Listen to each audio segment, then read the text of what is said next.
In that case, welcome to the Neon Valley Podcast. Ooh. Oh, snap. Here we are again with our friends. Yeah, that's right. I'm here with Mitchell, a.k.a. Tsuku. Say hi to the people. Hi, people.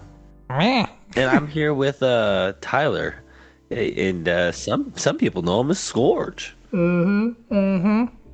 Sorry, I was taking a drink of my drink, even though I introduced the show. How rude of me.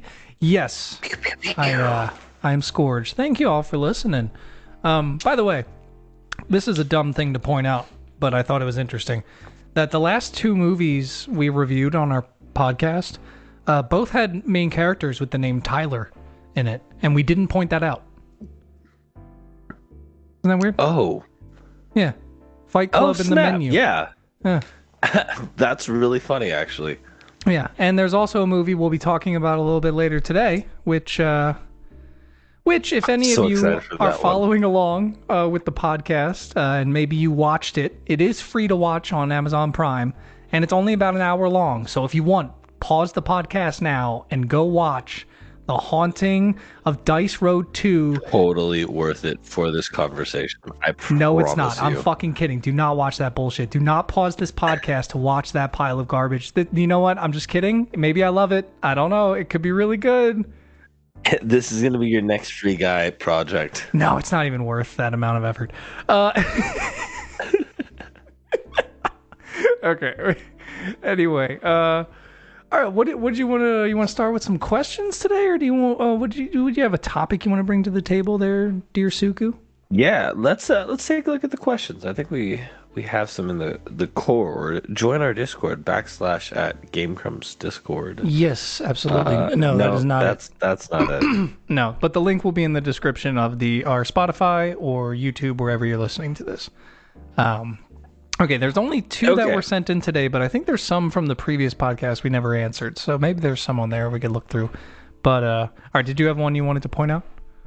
Yeah, okay, so I like this. What are your thoughts on artists who have made huge journeys or transition in musical style, like 21 Pilots, Bring Me the Horizon, Falling in Reverse? Can't think of any others. Sounds changed as much as these three. Thanks, YA username. Yeah, thank you, YA Great question. username. Yes. And real quick, I can very much think of one, at least, that stands out to me, that I'm sure you'll agree with. Go on. Linkin Park. Oh my God, yeah. Like, as far as their career spans and what their music sounded like, you know? The fact that they were never afraid to change, develop, add things, take things out for different songs. It was like a group that was not egocentric in terms of it wasn't always about having one person do one thing. It was about creating art. At least is how it comes off as, you know, an artist watching and who grew up loving the band. Oh yeah. Yeah, no, I feel the same exact way. Like, because even if, like, let's say they didn't like mean to create quote unquote art, they created what they wanted to create, you know, and that ends up being art at the end of the day, you know, like, because who knows what the intentions were, you know, some people don't even mean to make.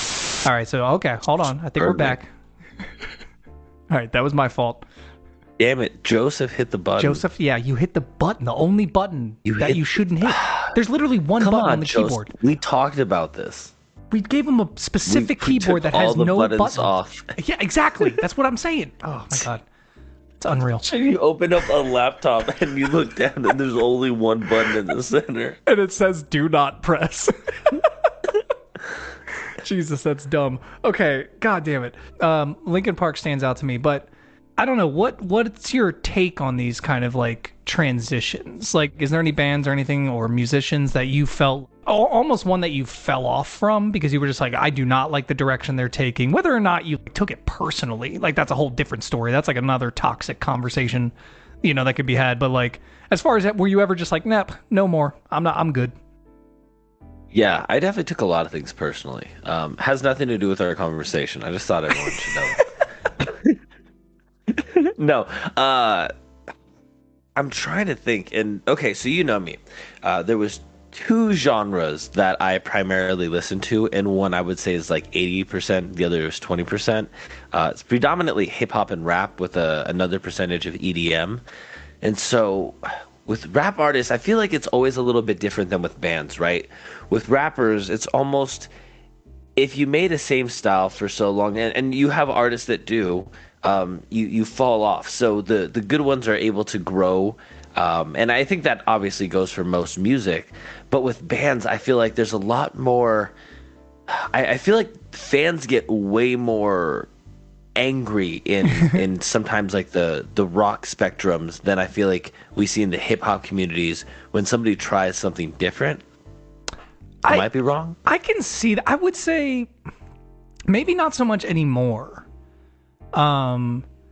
Because there's one artist in particular. I mean, shit, I can even actually. This isn't even the one I was thinking of, but someone like Kid Cudi. You know what I mean? Who started going kind of like funk R&B, like almost 70s rock, at one point. And I mean, that's like a totally different direction from his prior music, and it kind of did make him fall off a bit. And it was kind of just, I mean, sadly, in my opinion, it was just because it wasn't a very good rock album. like if it was a good rock album, it'd be different. But it was like Kid Cudi doing an okay rock album.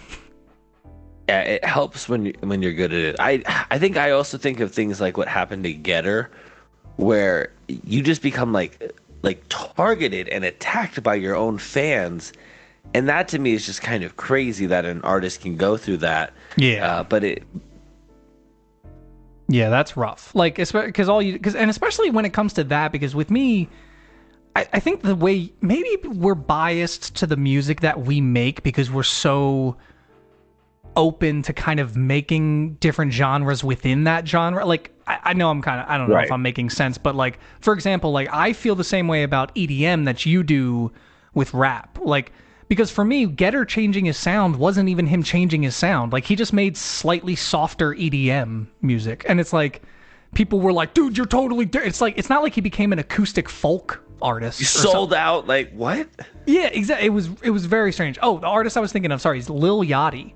His most recent album is almost like a Pink Floyd album. It's very, very ethereal. It's not much rapping. I mean, there is still obviously rapping, but like, it's so different.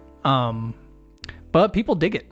The genres are breaking, you know? Like, I feel like that's another thing about this conversation, too, is, like, genre lines have kind of been blurred with artists, you know, like, throughout the last 15, 20 years, I'd say, if not less. Oh, yeah. I mean, when I was in high school, feels weird to say and kind of dating me, but I'm trying to think of how much different variations of EDM I could have told you, because I don't feel like drum and bass was as big of a thing back in the era of which I was in high school.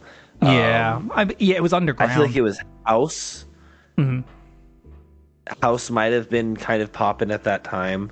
But I mean, it was who was it? Was it Martin Garrix that started like blowing up when we were in the high school era? Yeah, well, I would say like even prior to that, you had people like Tiesto and yeah, that's right. Like Bass Hunter in kind of like the trance scene. Oh, Bass Hunter was probably my introduction, if I remember correctly. Same.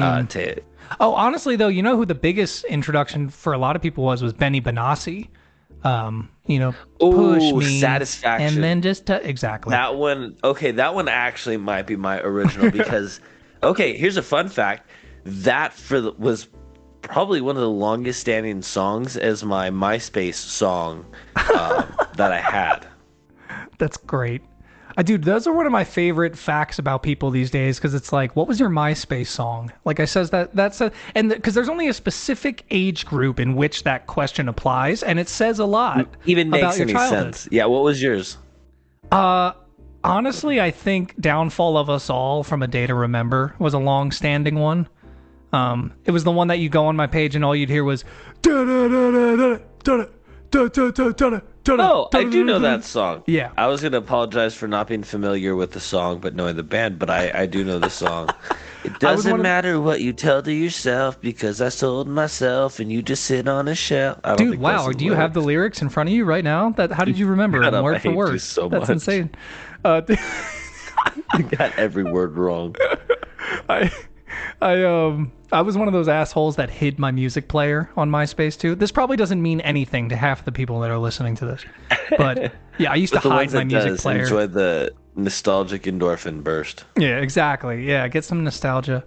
Okay, we won't. So that way people couldn't turn it off. Oh, yep. Sorry, I was just gonna say we won't harp on this question too long because I can already tell we're going off on a couple different tangents.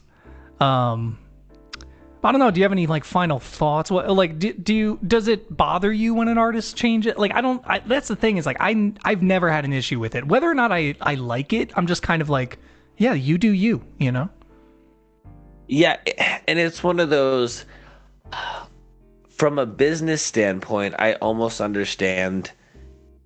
Start a separate page, and I mean, you can tell people, "Hey, this is my page," or you can make it kind of more of an anonymous thing. Mm-hmm. There was an artist that did this with this page. I think he went by Milkshake or something, but super fucking talented. Weird. And then just gave up. Weird. Yeah, I think I heard about that. Yeah, that was strange. Well, it was probably just too much work for that person to have a second alter ego. That can't even imagine and then why. And then try to hide it from the entire world, not successfully immediately out of the gate. So anyway, yeah, I've never had an issue with people like changing their music style or transitioning, because a lot of the time, you know what I've known. Okay, sorry, I said I didn't want to stay on this question too long, but I didn't finish the thought I wanted to make earlier, so I'll just cap this off, I guess. Was that I think it's also being part of the journey is what makes it like feel like such a big transition. And then 10 to 20, 30, whatever years from now, when you zoom out and have context and see all of the albums, they just end up being those artist or that artist's albums. And they don't really feel like these huge changes. You know what I mean? They're just like, oh yeah, this is when they did this. And they're still like that artist's album. It's just something about it being new is when people go like, oh man, this is such a huge change. Like, do you know what I mean? MGK. Oh, sorry? We don't have to talk about that. I just thought of like, oh, that's someone who went through a transition and I guess would have fallen off and just in terms of the music that I listen to. Yeah, that's the funniest part though, right? Is like we would say he fell off, but in the eyes of literally the world, he became in the spotlight. He found a much better lane. Yeah, well, better. Yeah. Well, you know, for him, if he's finding his way. It's a bit tough. I like this idea even better of me going on this long-winded thing because I was talking for a minute because I was trying to wait for you to come back in and you weren't. Like it was when you had cut out earlier. I like this the idea of me saying this long-winded thing and then you just going, MGK.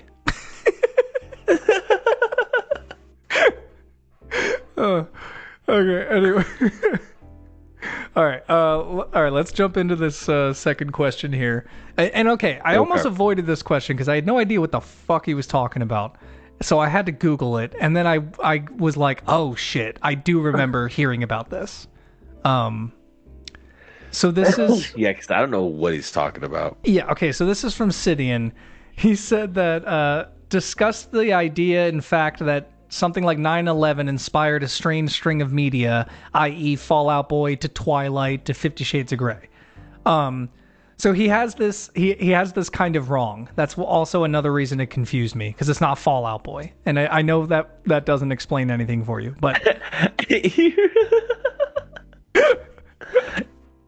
Go on. So okay, so what the idea is, it's almost like the butterfly effect, right? It's like a weird string of domino effects that happen in life that wouldn't happen if one specific thing didn't happen. I just said the word happen a lot, and I feel like a freak now, but whatever. It happens. What he's saying is that basically when 9/11 happened, and the lead singer of My Chemical Romance, which is the band I think he meant to mention, not Fall Out Boy, Gerard Way, he heard how the weapons used to bomb us were made by American companies and sold to, Iraq. Either way, whatever. And so that very idea inspired him to make an album with his band and start My Chemical Romance.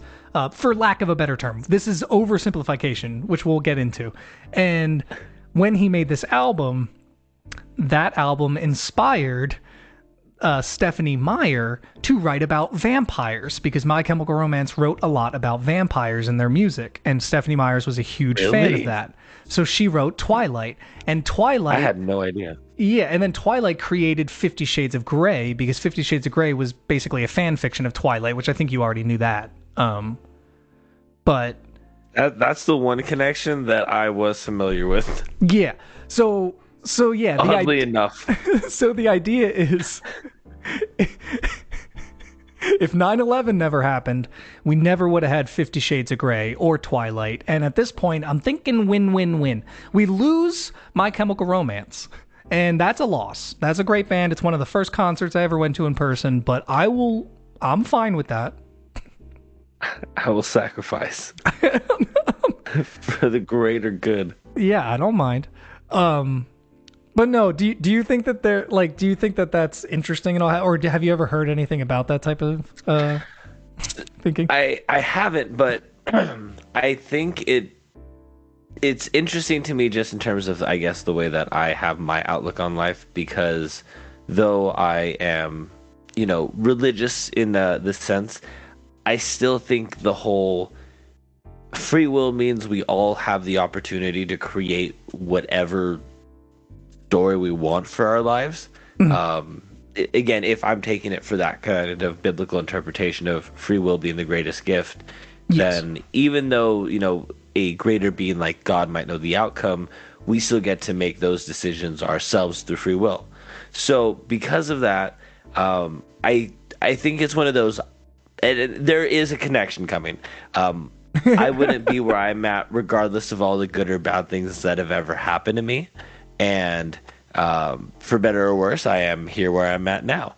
So I think in life in general as a whole, things are always going to be connected through the nature of existence, just with how many people there are. And so it's one of those, I assume everything can be traced back to something else. Yeah, especially nowadays. Realistically. Yeah, especially nowadays. Like, because me and Audrey were kind of having this conversation, which again isn't directly related to this question, but is the idea that do you know this? What's it called? The 7 degrees of Kevin Bacon, I think it's called, or 7 separations of Kevin Bacon.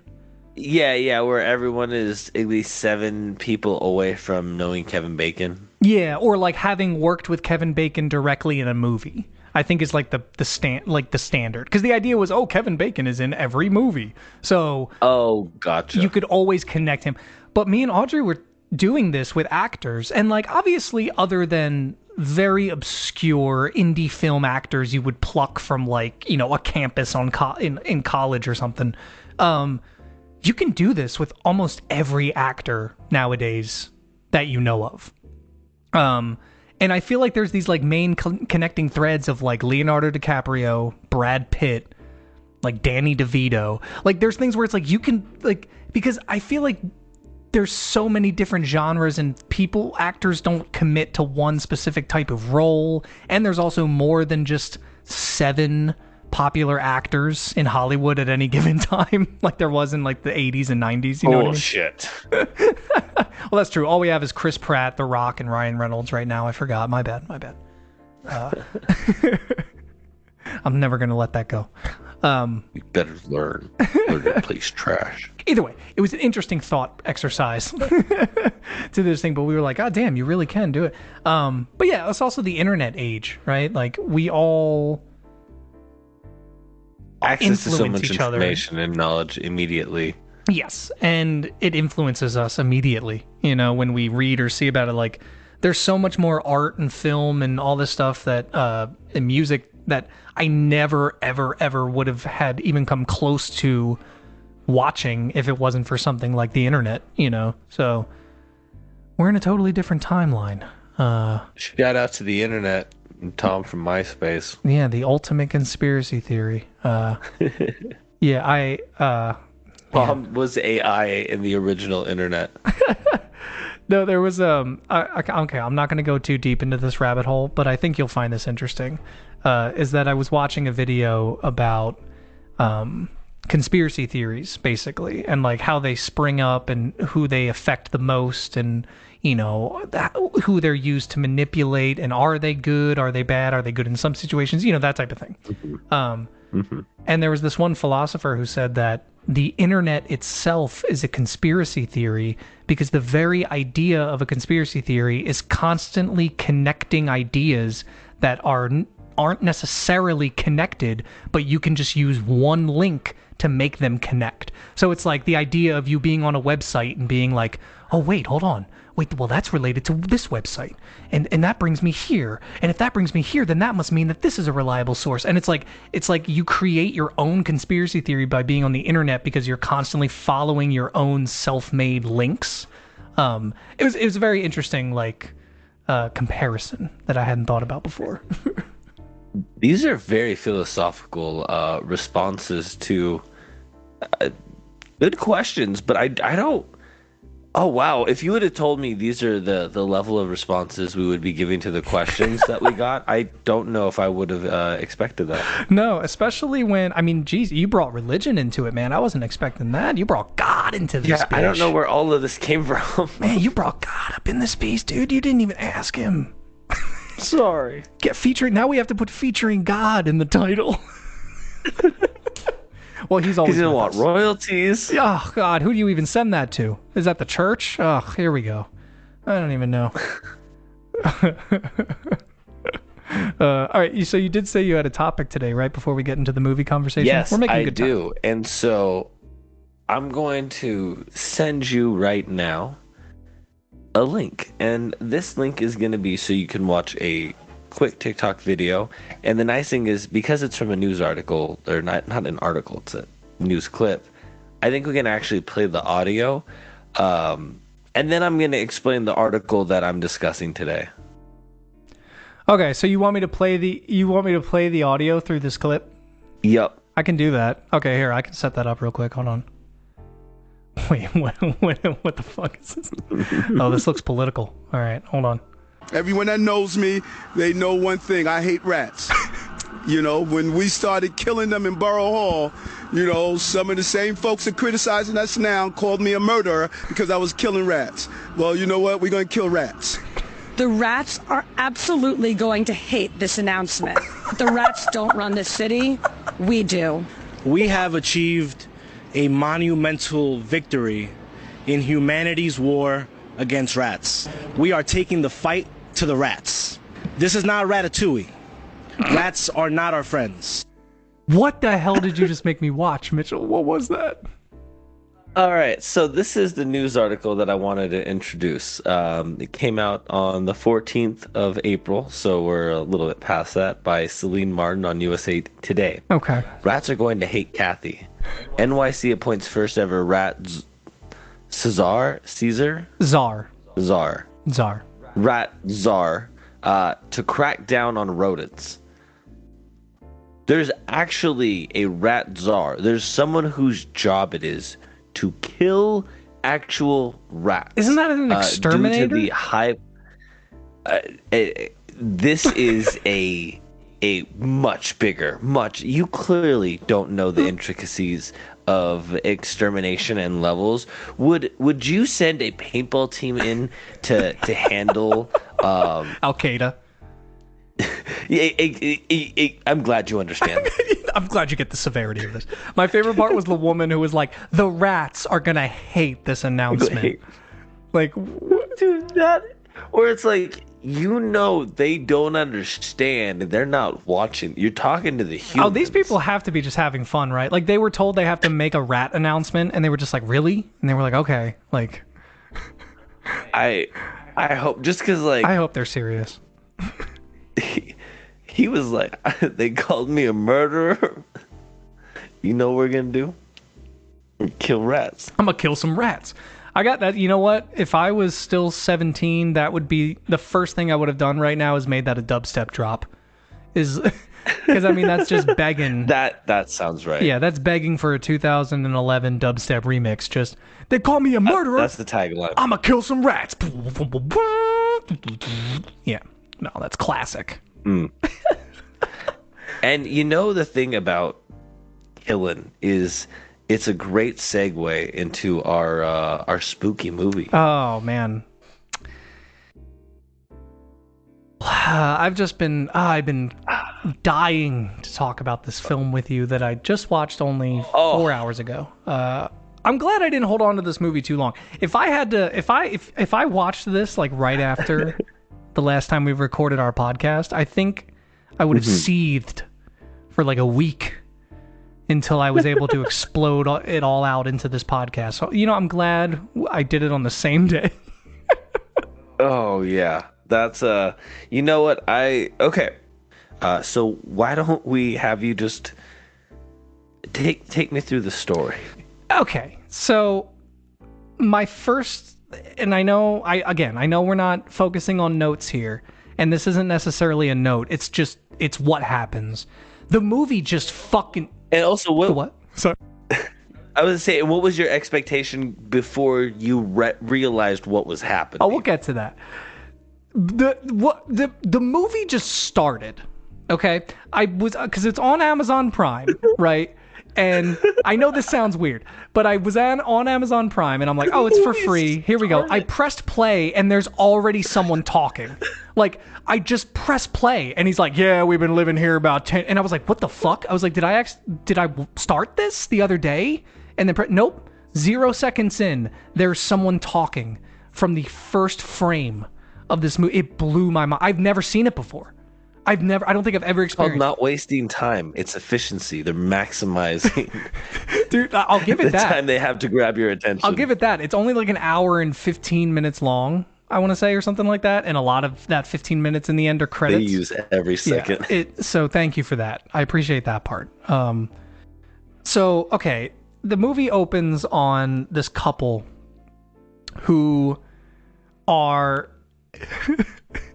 doing an interview in their house about how spooky and haunted it is. And oh god, there's so many ghosts. And man, they do so many things to these people. And they reenact them so great. And okay, so for the first 10 minutes of this movie, I was kind of on board. Like, yes, I texted you and I was like, I fucking hate you immediately. You realized that it was not a movie, because I think you thought it was a movie going into it. Dude, I was still... No? It wasn't... Okay, so here's the thing. I knew it wasn't going to be a good movie, but I wasn't sure. I was like, the way this is like still set up, this feels like a fake...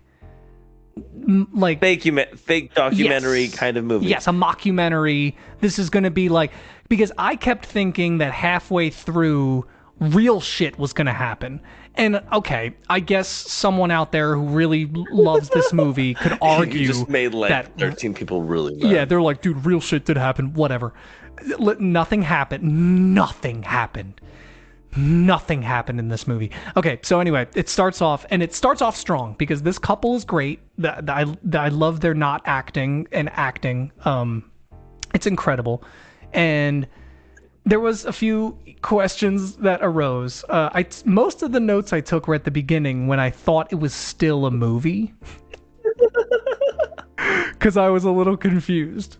So here we go. Hold on. Let's basically, before I get into some of my notes, let me summarize this movie. It is just a Ghost Adventures style overnight, like, house investigation. That's pretty much it, right? You know, there's no plot really, like, because no, there's not even a plot. Like, at least even in like... No, it's not like there's a storyline. It is just, we're gonna go inspect some spooky houses. Yeah, and they don't even tell you exactly what the ghosts are. Like, they give you like 5 or 6 different stories, then they're just like, we don't know what fucking ghost this is. Like, but they're like, a bunch of shit happened in this area, so you fucking decide.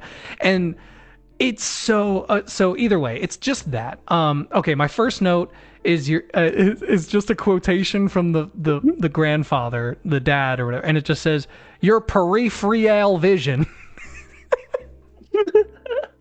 There was just a moment where he goes, "You know, when you see something in your peripheral vision," and it was almost like he read that line in a script and had never sounded it out. I'd never heard or used it before. Yeah. And it was like, well, this is my only take that I get to do today. Yeah. And he just kept saying, "I do not like this room. I don't mean to bum you out, but I want to get out of here. I do not like this room." I loved this man. He was great. And I almost hoped it was fake. Like, in the sense that I thought it was a movie, because I was like, if this is just bad acting from a sweet old man that is in a movie, this is really endearing. You can forgive that. Like, it's really endearing, yeah. But if it's a guy who genuinely thinks there's ghosts in his house and he's trying to, like, this is sad. And it got sad real quick, my friend. So, okay, I'm sorry. Do you want to cut in at all? Do you have any opinions about my reaction so far? So far, I love the fact that you still thought that, because I thought it would have given it away that I told you to watch the second one and not the first one. No, I just like the fact that it wasn't a real movie. Yeah. No, not at all, man. I didn't read anything about it on the bio, and I think I'm proud of you. Well, first off, I don't think that there's ever been a sequel to something like this. So no, I think you totally threw me off. Do you know what I mean? Like that's also fair. This doesn't exist. This type of movie doesn't exist. It's literally a knockoff of Demon House. Like, can we just say it? It's a knockoff of Zach Bagans' Demon House. That's all it is. No, that's Zach. This is pro Zach. He's a rapper. You got that right. He's a rapper? Oh, dude, look this up. Yeah, he's a rapper. I called him the DJ Khaled of Ghost Hunters. That's in my notes here. No, he's actually a rapper. And his name is Prozac? So is this a joke? Wait, are you going to reveal something big to me here? Is this like a joke? No. No? No, it's not a God joke. Damn it. That makes it... all right. I'm disappointed now. Okay, sorry. Okay, I'll keep going through my notes a little bit here. All right. Oh, they start listing the things that could possibly be haunting this house. And it was great because they were like, oh, well, there was an old, like, I don't know, like a sheriff that died here. And there was a family that was brutally murdered and like all this shit. Who's all the people that have died within a 20-mile radius? Yeah, exactly. Not even like on this exact spot. But then they say, or maybe it's all of this weird cursed shit that the people collect in the bottom of their fucking house for some reason. And then they show shots of these dolls and this like old memorabilia and like hundreds of items. And it's like, yeah, no, maybe it's that. I don't know. No, the curse stuff? Nah. It's like, dude, it killed me. And okay, I did make this note. This is a dumb note. And I almost screenshot it just to send you examples of what I'm talking about. But it wasn't worth it. I don't want to be that guy. But it's too late. I'm going to talk about it anyway. There was a lot of dead pixels in their cameras. And so you know it's real. It's the ghosts infecting the cameras. So on the screen, I know you'll never watch this movie again, by the way, but if so happens you do, especially in the early scenes when they're interviewing the grandmother and grandfather, you'll notice in certain parts of the screen, there's just a white pixel. And it's because in the camera itself, something either happened to it, like it got, it's got bumped into, or over time, like sun damage or something, but a pixel burnt out. So there's literally a dead pixel in part of the screen, and I couldn't stop fucking staring at it for the first time. Oh, you couldn't unsee it. Oh, yeah. Yeah, and I was just like, oh boy. And that made it even better for me, because I was like, man, I really hope this is like a movie. Please be a movie, so there's something more to this. Okay, and then they put... and then they're talking about the little... Okay, I'm sorry. There's this movie. God damn it, Mitchell. I hate that you're making me relive this movie. I'm so glad my notes don't go very far. So then the grandparents are talking about how this little girl is being tormented by this guy.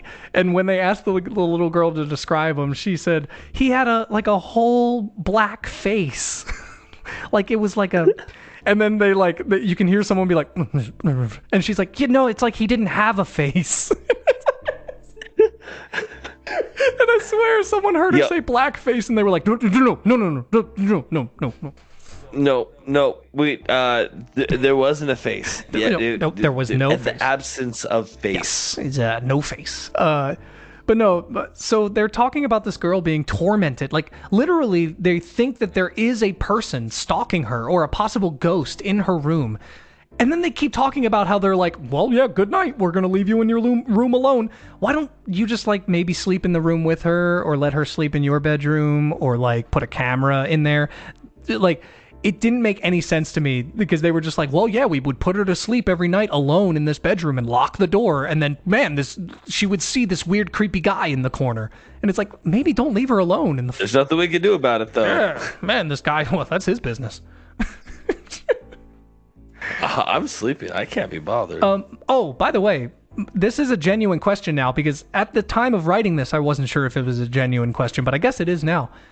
So did they have the family who supposedly moved out because of the ghosts come back just to reenact moving out? Did you notice that? I didn't even think about that. Or if they showed up first and got just film of them leaving, but I'd have to imagine that it's like an Airbnb situation where they're gone before, so... Well, my God. It was just weird because they show footage of the dad and the daughter putting on clothes and walking out of the house and being like, they moved out the next. So it's like they moved out of fear of this place, but then came back just to reenact that scene to then either way. And this was my favorite note of the movie, by the way. Are you ready for this? I'm so excited. I lowered the video quality because this fucking movie wasn't worth the internet usage.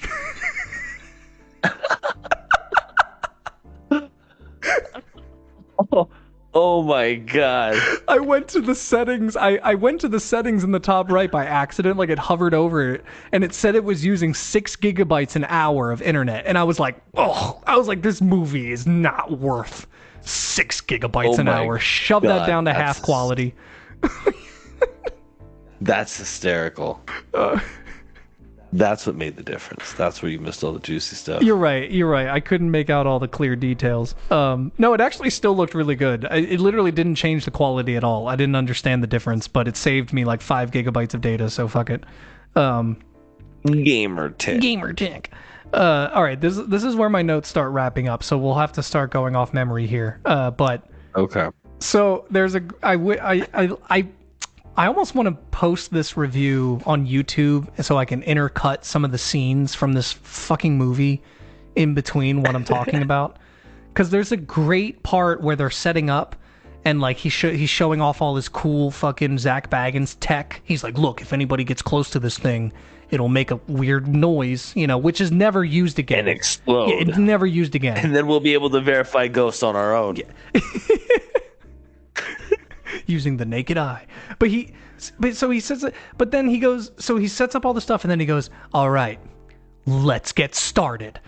And then he turns to the right and turns on the sink. And I was just like, what the fuck just happened? And nothing. Did you not know what to do? So you just he almost looks around confused, oh fuck, I said let's get started, really dramatic. I have to do something. And then turns. You should have said that before you were putting all the gear together, because that could have been you getting started was by setting up the gear. Yeah, literally. Because the rest of the movie was nothing happening, nothing, and I think that's why all of my notes stopped. Because my next 2 notes are one of my notes are him saying that there was a weird self-insert where, again, this is where I felt like it was still a fake movie. I wasn't sure because they're looking through the kitchen of the people's house and he goes, hey, look at this on the fridge. And it's a ticket to their first movie. And I was like, wait, what? like what? And they're like, yeah, this is where we I met. didn't notice that. Oh yeah, no. Well, they pointed out because he's like, yeah, this is actually where we met this couple, Mark and Celeste, because they saw our movie and they were like, hey, if you think that place is haunted, you're gonna want to see this place. And we have not been disappointed so far. And first of all, nothing's happened. You set up cameras and didn't do anything. What do you mean you haven't been disappointed so far? The house is dark. That's it. You could just go to your house and turn off all the lights, and you'll have the same experience as you had in this movie. Like, you're telling me you weren't completely shook? I'm not going up there. I'm not. Oh, dude, Brian. Was that his name? That's what that's what I've been waiting for. Is the Brian review again? This man cannot be real. This man cannot be real. I'm not scared of that ghost. I'm not scared. I'm not going in there. I'm not. Okay, dude, a fucking hand. I've been praying for you to do the accent. Oh my god. A fucking hand just came out from under that fucking drawer, dude. What the fuck? I wasn't expecting that. Like, oh my god. I'm not scared of anything. Oh my, yeah, he kept saying how he's seen everything and how he's scared of nothing. I seen everything. I'm not scared of anything. And then he's like, I'm not going up there. He's like, well, that's the scariest shit I've ever fucking seen in my life, dude. This is scary shit. He was my favorite character. Dude, okay, this is him specifically. I was going to make you watch the first one because it's just as good. But then I was like, no, if he's going to be introduced, I need him to have that introduction. Oh my god. I'm never watching the first one, Mitch. I mean, you're going to request it at some point, I'm sure. At some point. I'm not going to make it back to back because that just wouldn't be fun for anyone. But yeah. But at some point. Well, technically it will be 2 weeks apart because I get the suggestion this week. Oh, you're right. Yeah. So, there's that. Which fuck you, I shouldn't have said anything. But based on the movie we make each other review, we punish each other with the next movie. I'm not gonna lie. The first thing I said to Audrey is I was like, babe, what's the worst, longest, most confusing movie that I can make him watch for making me watch this fucking movie? Love that. Okay, so I do like this idea of spiteful movie. That should be our new angle. Is that we're just spitefully making each other watch movies that we know will be insufferable for the other person. Yes. Okay, that's awesome. Okay, so we do have to talk about Brian because Brian's amazing. He is another reason that I thought this movie was fake, kind of still, because he's such a character. Like he feels like Mark Wahlberg playing a fucking what are you doing? They say, how do you... I don't do that anymore, but they... And he was saying how he was like, I've been to fucking Italy and Africa, and I've seen shit you wouldn't fucking believe, dude. And it's like, I've seen, like, demonic spirits, they can lift fridges and throw them across the room. I've literally seen it happen. But up there? In that attic? Yeah, I'm not going up there. But no, I won't do that. And he was my favorite because he kept antagonizing him. There was an interesting dichotomy between Prozac, the rapper, I'm assuming, and Brian, where Prozac kept being like Prozac actually kept saying shit. I'm not gonna stop calling him Prozac now that I know his name. So Prozac Baggins would not stop like saying shit that was kind of reasonable, and I almost feel like I like that angle. I appreciate what he's doing because he's doing that for people like me, because like something will happen and he'll be like, oh, what the fuck, did you see that? Holy shit. Now, okay, that could just be that the oxygen in here got level. He starts with what is the rational first thing that I can try to explain it with. And maybe not even the first thing. And maybe at first he'll be like, whoa, that was a ghost. But then he'll be like, hey, but it could be this. Because at one point he was even like, hey, I keep smelling like big whiffs of cigar smoke. Do you smell that? And looked at the cameraman, and the cameraman didn't say anything. And he was like, yeah, but it could just be permeated into the wood from so many years of people smoking in here. And I was like, yeah, okay, yep. You literally just, yep, that makes more sense. Yeah, that would be a reason as to why it could possibly be smelling that way. But then you would cut back to Brian, and he would be like, fuck you, demon. Get the fuck out here. I'll fucking fight you. Dude, it was he was the best part. I wish he was more antagonistic because he kept being like, are you a fucking jerk? Man. Fucking picking on little girls, huh? Oh man, Like, dude, yeah, I'm so glad you got the Brian experience. No, he was genuine enjoyment. And then there was the third guy who was like the kind of like awkward neckbeard guy who kept overreacting to every situation, where it'd be like, we're here, and if you look over at that sign, the wind is going fucking crazy. And it's like, okay, dude, like whatever you say. It's windy sometimes. I don't even know if there's more I have to say about this movie. I mean, like it. You were talking about CGI early on. Okay. Oh, okay. Like before the podcast started? Yeah, I don't know if it was before the podcast started or like right at the beginning, but at one point I think you had mentioned something about you were like, oh, the CGI bed, and then you're like, oh, we'll get into that. Oh, okay. So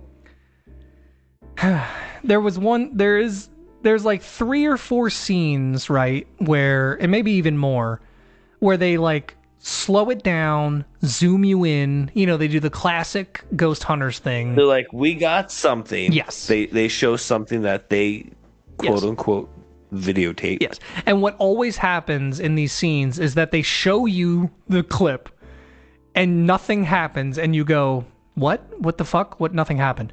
And then they blur out everything you shouldn't be looking at, and they focus in on one specific thing, and then you see like a little flicker of light move by a door, and it's like, oh my god, like it's like they lose their fucking minds. And I love that shit. I get it. That's part of ghost hunting. Like that's bread and butter. You know what I mean? That's basic shit, right? But the one that they said was conclusive evidence. Like he was like, this is the most concrete evidence we have ever collected as ghost hunters. I feel like I hear that every episode of any ghost hunting show ever. Exactly. Well, you gotta hype up the drama, right? And it cuts to this scene of a bedroom, right? Which, by the way, I'm going to interrupt myself here. He says that this is the most concrete thing of evidence they have of ghosts, even though earlier, like at the beginning of this, they cut to a room where a music box just opens and starts playing by itself. That one, I thought, I was like, if you were taking what they had as evidence, I was like, that's pretty good evidence. Yeah, I was like, what the hell is that? And that was so early in the movie. I was like, this might still be fake. You thought it was still? Yes. So anyway, he says that's the most concrete evidence they have. It cuts to her bedroom, and then you see on one side of the bed, it looks like it like decompresses or compresses, like someone sat on it. It's like right on the, was it the side or the corner? No, it was the side. It was like, of the bed. It was like the side of the bed like on the very side. Yep. But if you look at it and like, because again, hey, I boosted the quality up to 6 gigabytes an hour just for this, and I full screened it, and I looked, and you can literally see that it's like a Photoshop smear effect. Like, you know when you grab something with a brush in a photo editor and then like pull it down with like a smear effect or a blur, and then it like makes it longer, like dragged out, like a troll face smile you could do on someone's face. Yeah. It literally, you can see the edges of the bed. Like, it doesn't look like someone sits down on it. It looks like it stretches down. And I was just like, oh, like, come on. Like you didn't even try. Like, you didn't even green screen somebody sitting on the bed. Like, you did the most minimum thing you could possibly do. And I think there was like a drawer opening, which again wasn't concrete enough evidence for them. Like it just opened like fully, wasn't even subtle. Was this the one with the hand that came out of the room as well? No, well, that was with Brian, and you never actually see the hand. That's the thing, is I don't. That's right. I don't think they just talk about. They picked the only part of the room that you don't have a view of from the camera, and he points at it and goes, a fucking hand came out from under that fucking drawer. And then he starts backtracking, and he's like, well, it was like a fucking shadow, like a shadow came out from under. Okay, and it's like, was it a hand or was it okay, I'm not gonna nitpick it. Mitchell, god damn it, I don't even know. I think that's how this movie ends, right? Like, no, it doesn't. Oh my god, it doesn't. The stupidest fucking thing happens ever. The stupidest shit in the world. It's like I blacked it out. It was so dumb.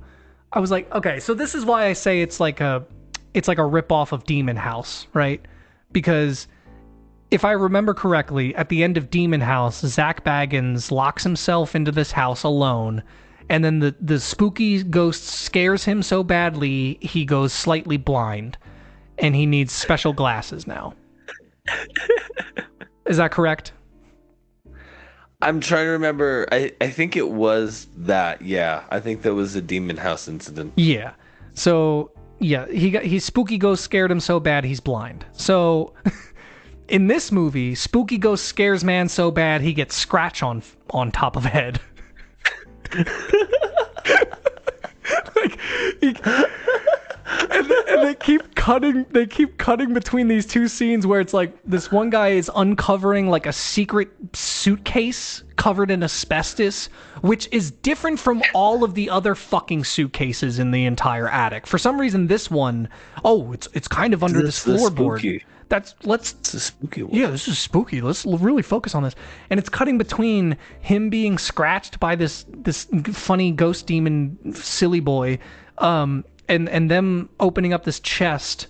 And when they open it, there's like city plans of the entire house and the thing, and they uncover the fact that house was built on cemetery land.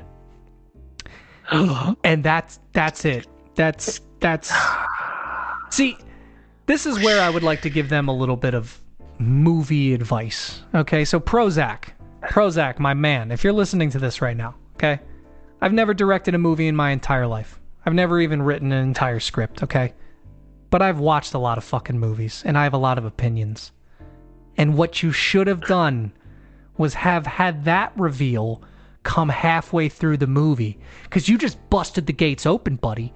Now the gates of hell are open. You could have any ghost you want, man. The cemetery? Why was that at the end? Like, you made me sit through all this bullshit, and then you were like, oh, well, this whole thing was on top of a cemetery. Anyway, good luck, Mark and Celeste. Have a great day. Like, that shit was so dumb. And it still wouldn't have been a good movie, Prozac. I'm sorry. I love you with all due respect. You seem like a great guy. You seem rational. I'll tell you that much. I don't even think you really believe in ghosts.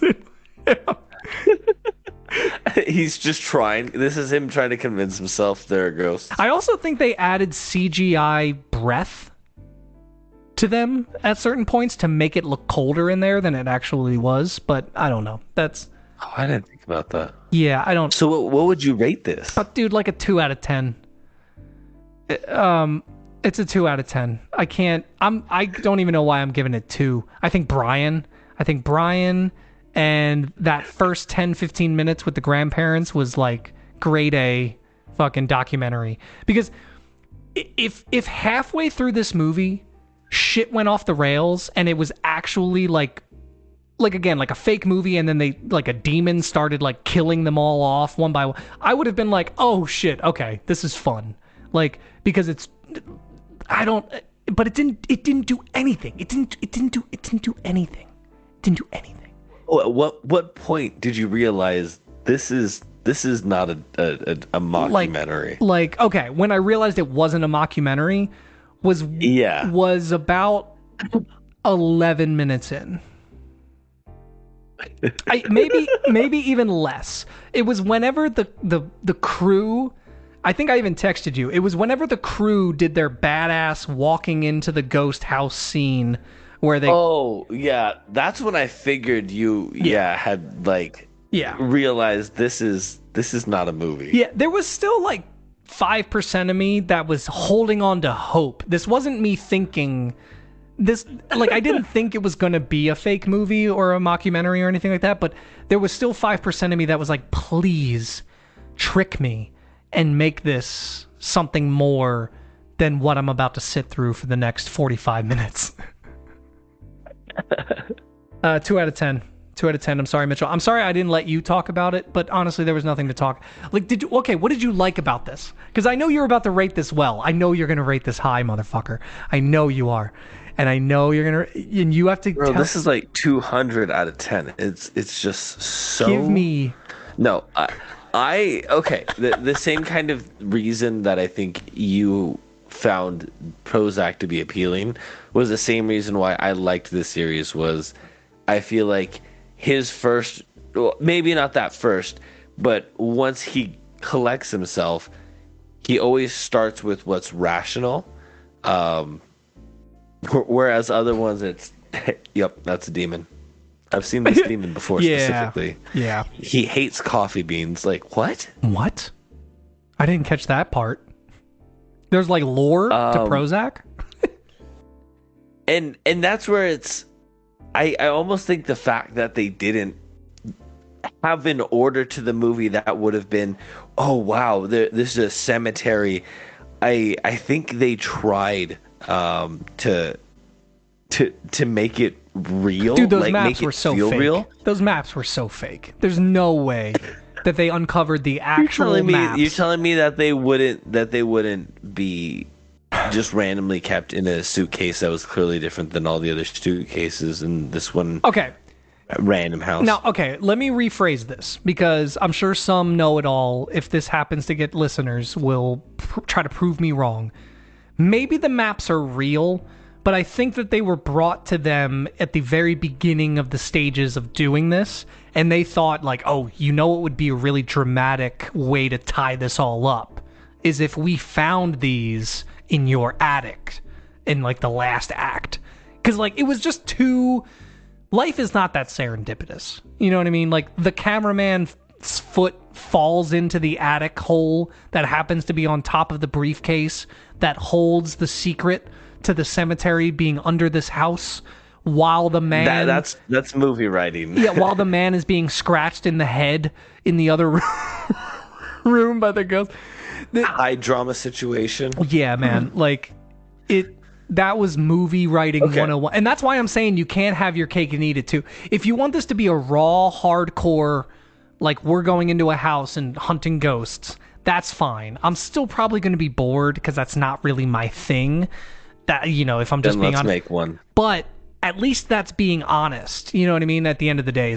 But this felt like they wanted to make a movie and were trying to twist certain things. Like I said, they were setting up fake setup shots for cameras, even though that they were clearly setting up cameras. So it's like, did they think that the camera shots of those would be too boring? Of like, oh, well, us setting up these cameras and screwing in stuff here, that's boring. So we need a shot of us plotting down a tripod real quick. Because they never used any of those tripod cameras in any of those shots that I saw. You know what I mean? So there was like a disconnect between it being a real movie and it being just a Ghost Hunters episode. Yeah. So I have 2 ratings for it. You have 2 ratings. The one rating is if I give it the benefit of the doubt and I'm like, yep, I will just go ahead and say, sure, what happened. I give it a 7 out of 10. If not, and we look at it like, disgusting. You know, you were saying, you know, with, you know, clear elements of possible living human involvement. Maybe like a 3-4 cuz dude, Brian. So 4 out of 10? All right, we'll take it. If you had told me what this was and I didn't have expectations, I might have enjoyed it a little bit more as just like a fun Ghost Hunters episode, like extra long hour, you know, whatever, fun thing.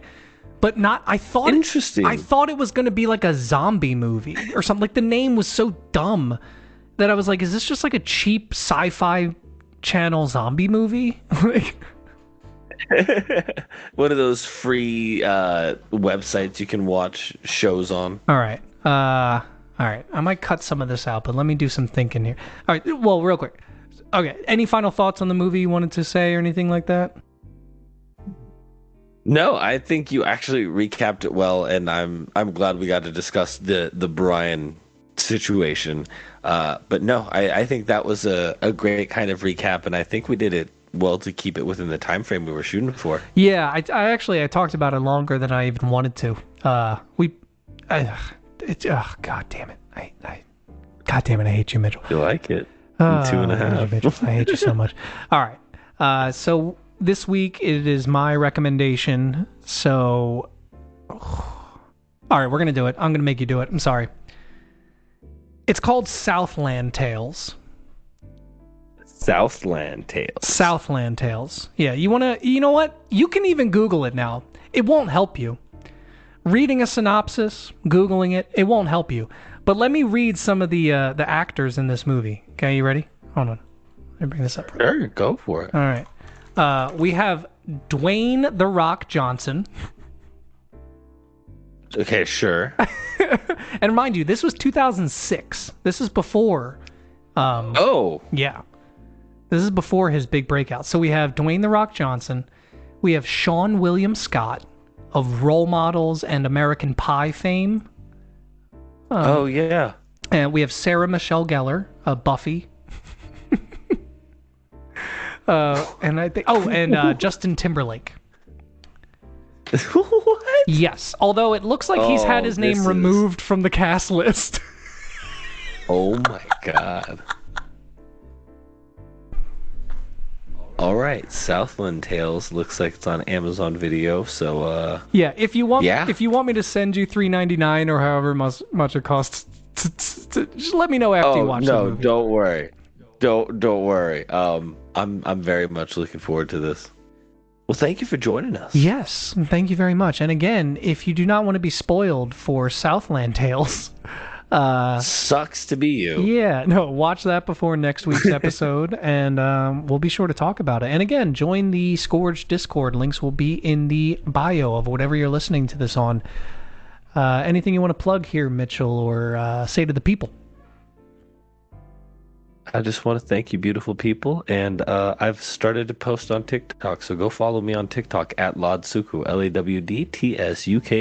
Hell yeah, let's go. Social media game strong. And his TikTok is not run by AI, and you can't prove that. All you people out there trying to prove that it's run by AI, you can stop, because it's not. Stop. You just stop. Who keeps pumping that fake information? I bet it's the AI. I bet it's Tucker Carlson. Ooh. Here he got fired. Anyway, we'll talk to you guys later. Y'all have a good week. Bye. Rolling around at the speed of sound. My name is Sonic. I'm feeling so chronic. Pain in my abdomen. I have cancer in my pancreas. Oh shit. Sonic, no! It's true! Pancreatic cancer! The fuck is wrong with me?